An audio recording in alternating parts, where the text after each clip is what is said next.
non-directional beacon. It's a navigation light. So I write in my logbook, WNDB, fine. Then I swing it a bit more and I hear Walgett comes in, I put Walgett down okay, and then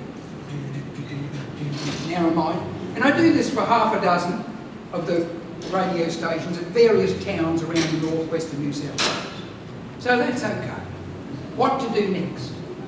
Well, we used to send a weather report every hour. And as a radio operator, I was supposed to be a qualified med observer.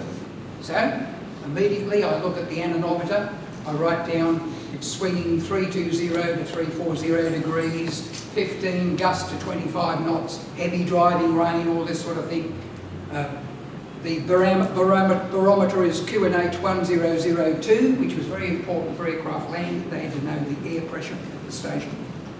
And I send all this away via the internet, via the button straight away to Sydney. A few moments goes by and then, Dubbo, yes ops, senior operations officer here, no tab, which means a notice to all airmen. No tab. Dubbo Airport is closed. Dubbo Airport is closed to all aircraft due to low cloud and low visibility. And I think, well, okay, so slow, fair enough, nothing to worry about. Nothing's coming in anyway. Another half hour I can go home. And of course I put the old coffee jug on and it's bubbling away, and some of you might perhaps remember in the old days they used to have these paperback books called Carter Brown books. Yeah. So I've got one of those Carter Brown books, my foot's up on the table and I'm resting away, frogs are croaking away. And that's when I heard it. You know how sometimes you hear a voice and it stays in your mind forever? Out from the loudspeakers came the voice. Double, this is Quinshaw 123 on 5499, a copy. I put down a transmit button. Quinshaw 123, this is Dubbo, I'm reading you loud and clear, go ahead. Roger, Quinshaw 123, we crossed the Queensland border at this time. Flight level 115, estimating berth on the hour. And I'm thinking, this aircraft's coming into my airspace. My airspace was covered the Queensland border, halfway to Broken Hill, a line down through Cowra and up through Narrabri Moree. A huge area. And this aircraft's coming into my space. But I don't know anything about him, I've got no information on him. Something's fallen short somewhere. I've got to find out. Quinshaw 123, I have no flight plan details on you, please go ahead. Roger, Quinshaw 123, we departed Anchorage, Alaska. Anchorage, Alaska? Via Honolulu, Guam, Mamoti, Darwin, Sydney, Christchurch, and on to McMurdo Sound, Antarctica. So he's flying all the way from the North Pole to the South Pole. We have 32 souls on board. Outside wind is 320 degrees, 80 knots. Outside temperature -19 degrees Charlie. And I'm typing all this down on an old manual typewriter as fast as I can with a big roll of paper on top. Listening. And of course, when that's finished, I then have to get all that information, pass it on to Sydney so they can pass it to Christchurch, they can pass it to Antarctica, etc., etc. So there's a lot of work to be done. But then there was one thing I missed out on, the aircraft type. Quinshaw 123, this is Dubbo request, aircraft type. Roger, Mac, we're flying here C-121 Globemaster. And the moment he said that, I thought, oh, no, not a Globemaster. It's a big 4-engine plane, you know, piston engine, very slow, very ponderous, and notoriously underpowered. I knew it would be slow, it would take a long while to get out of my area. And I thought, well, there goes my early mark, but I'm on overtime. Now, in those days, we didn't have any of the GPSs and newfangled gear they have today, digital stuff. All we had was on the wall behind me, one of those big old railway clocks, you know, with a wooden frame. And that clock used to just tick away and Once a week we would check it to see how accurate it is. We'd check it against a Morse code station in Washington and set it up. Used to lose about 8 seconds a week. It was really accurate. Now why do I mention this? Because in aviation, time is very critical. If an aircraft pilot says that he's going to get to a certain point at, say, 15 minutes past the hour, and he's not there and he hasn't called by 18 minutes past the hour, in other words, 3 minutes leeway, you call him, and if he doesn't answer, he's given another 7 minutes before you regard him as in trouble. So time was very critical. So, what did I do? I'm going to ask at this stage a very embarrassing question, or maybe it's not embarrassing, because I know that there's one man in the room at least. Has anyone here ever been a public servant? Put up your hand. Go on, you've been a public servant. Right. Now, as a public servant, Wendy, you would know that there are procedures for everything, aren't there? Everything is, there's forms, there's papers, and so forth. And of course, my job was a public servant job. So when that aircraft called me, I had to do something. So what did I do? I pulled out a little bit of buff-coloured cardboard about that long, about that wide, with little squares on it.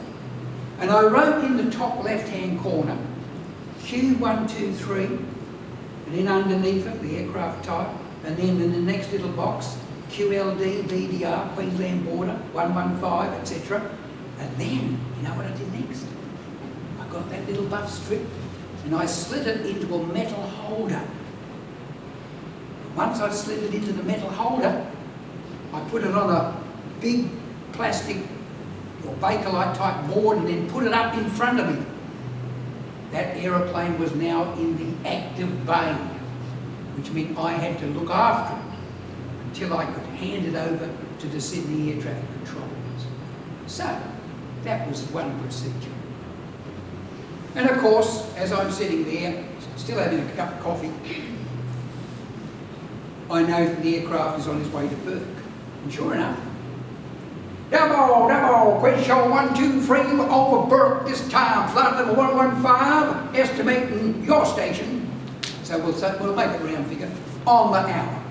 So you know what I did? I write on my little buff script, BAK, time, and then DU, and then another time. So I know when he's supposed to reach Dubbo, over the top flying to Sydney. Now, at this stage, I'd like to ask you a question. Has anyone here ever heard of Parkinson's law? No? Never heard of Parkinson's law? Never heard of it? Yes, you've heard of it. No, the time expands to meet, the work expands to meet the time available for its completion. That's the one. Anyone here, put your hand up, who's heard of Murphy's Law? What's Murphy's Law say? If anything can go wrong. If anything can go wrong, it will go wrong. Now, at this stage, I'd like to introduce something in my vanity, which I named after myself at the age of 25. It's called Ware's Law. Ware's Law. So what does Ware's Law state? Ware's Law states that the seriousness of any announcement made by anyone in authority is always inversely proportional to the seriousness of the real event. Right? Let me give an explanation of what I mean by this. You're in an aeroplane and you're flying across the Pacific Ocean. Long, long trip. Half an hour out of LA, the plane's on letting down, and the public address system comes on in the aircraft. Ladies and gentlemen, this is your captain speaking. I have a serious announcement to make. Relax. Relax. A serious announcement means that they're not going to go through the gate expected, or you've got to have something to present to customs, right? Something like that. But if the public address system comes on and the voice says, ladies and gentlemen, We're having just a little problem here. A little problem on the flight deck means they're lost over the ocean. They don't know where they are. Or they're running out of fuel. Or the wings just fallen off the plane. But they never tell you that. As I said, the more serious the announcement is, how important, the less serious it is an actual event. So you've got to listen out for the casual voice. The more casual they are, the more serious the event. So I'm sitting there waiting, and all of a sudden, I hear this. Double, which are 1, 2, 3. And I just knew straight away by the sound of that voice, that casual voice, that this was a pilot underplaying something. Question 1, 2, 3, go ahead. Question 1, 2, 3, we're getting a bit of clear ice at flight level 115. We're unable to maintain height 115. We'd like immediate descent to 7,000. So innocuous, isn't it? Do you know what it means when an aeroplane pilot says, I can't maintain height? It means he's falling out of the sky. He can't even stay up there. What's happened is the clear ice has formed on the wings and changed the aerofoil shape. He's unable to get lift, so he's falling out of the sky. But two can play this game. You come back, it's a bit like, Houston, we got a problem. You know that? The more casual the voice, the bigger the problem. So I come back and say, question 1, 2, 3, there's no known traffic for your descent. You're cleared to 7,000. Please advise on reaching 7,000. Question 1, 2, 3, roger. So he's coming down, you see. And eventually he gets there and he says, now it's 7,000 feet. Roger. So what do? With my little buff strip, I put 115, little arrow going down, 70, and I put a stroke, blink stroke, and after it a 2-figure thing. You know why I do that? So that when they got me in court, the Queen's counsellors going, I can say that I did everything right. So the aircraft's coming towards me, it's now at 7,000 feet. And I'm thinking, oh well. And I'm waiting. And then, again, double quiz show 1, 2, 3. Go ahead. A double quiz show 1, 2, 3. We're getting an oil line alarm on our number 3. We'd like to feather our starboard inner and descend to 4,000. That's what they say, just like that. You know what it means when they say they've got an oil warning light? You ever get that in your car? Pull over. don't go any further, pull over. An oil warning light can mean anything. But in an aeroplane's case, it could mean that something's broken and there's hot air, oil pouring out all over the wing, which could burst into flame at any time. They don't say that. They keep casual. Feathering the engine means, of course, they've locked the blade so it won't spin wildly when the engine's stopped. So, he now wants to go down to 4,000. So, once again, I give him the directions to go down to 4,000. He reaches 4,000 feet. And then he lets me know. So, I'm waiting for him to come towards me. And then, double question 1, 2, 3. Go ahead. Request the lowest safe altitude across those there blue mountains. And now I knew what it was. And I knew that if he was at 4,000 feet, he was lower than he should be, because you've got to be 1,000 feet above the highest point along the terrain, right? So I told him what it was. And I could almost hear him thinking, he's going, yes. Double, question 1, 2, 3. We request the length of your 0523 runway. And that's when I had my big moment. I said, question 1, 2, 3, this is Dubbo. Dubbo Airport is closed. Dubbo Airport is closed to all operations. And then he comes back.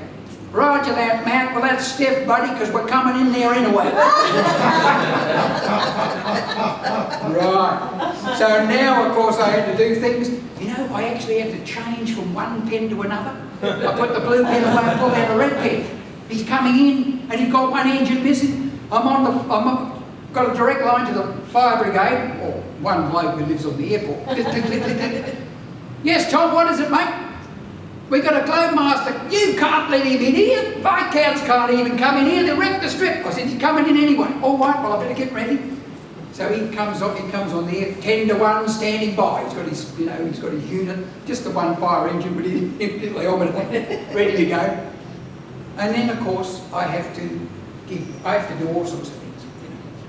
I'm pulling out levers, boom, pull out one lever, boom, on go the runway lights, and then pull out another lever, boom, lights flicker as the town power is backed up by an emergency generator, and then boom, on goes a rotating beacon, all sorts of things I'm doing. And I'm thinking he's getting closer now. So I give him landing instructions. Dubbo, Quisio 123, this is Dubbo. The surface wind is 320, now swinging through to 350. Heavy driving rain, gust to 25 knots and all this sort of stuff. QNH for landing is 1002. Quisio 123, you copy that? Quisio 123, this is Dubbo on 5499, copy. No reply. Then I think to myself, oh, well, he knows he's in close, he knows he's got to come over to a VHF frequency. So I bang this transmitter off, put another one on. Quisio 123, this is Dubbo on 122.1, do you read? Just the static. You all heard the expression, no news is good news. It doesn't apply to overdue yachts, and it certainly doesn't apply to aircraft who have radio and you call them from the ground and they don't answer. I'm starting to get very worried. By this time, of course, there's a whole network of HF stations calling the aircraft. Quisio 123, this is Broken Hill. Do you read Broken Hill, over? Quisio 123, this is Brisbane. You're copying Brisbane. No reply. I'm getting really worried. Where is he? Where is he?